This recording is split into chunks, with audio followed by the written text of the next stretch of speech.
Peggy 3.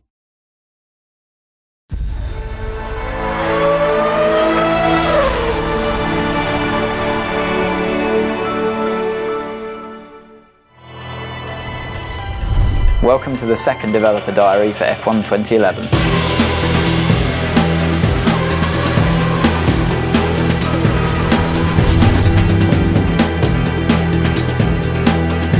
A lot of the feedback that we got on the 2010 title was that the handling is very good. For me, that's obviously the thing I want to try and correct as much as possible and improve. It's not a case of transferring what we'd learned from 10 and just putting it back into 11.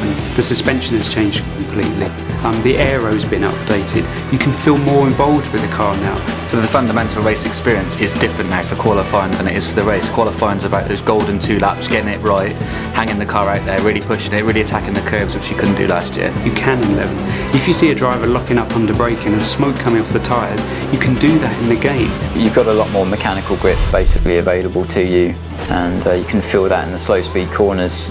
I think it's fair to say last year we were trying to balance handling and AI at the same time, whereas a year later we've already got that foundation there. The easiest way to look at the AI this time round is they're more dynamic in their decisions. In F1 2010 they would often make the right decision, but then that situation would change and they were committed to a course of action, whereas in F1 2011 they're aware of all the variables, all the surroundings, and they're able to adapt their responses on the fly if things change. It's about them being in sync with the player, following the rhythm of the race. You know, they'll go for an overtake, a bit of draft, and all of a sudden that side of the track's not the right one to be on. They're much more likely to pull back in rather than just try a crazy move around the outside. I mean, they can certainly make mistakes. A driver can put too much throttle on coming out of the corner and spin out. There is a fairly complex system in the background that talks about the kind of gaps that they'd be willing to go for when they're trying to overtake, how quickly they'll put the throttle on. Like, some drivers are smoother than others. The AI is tougher.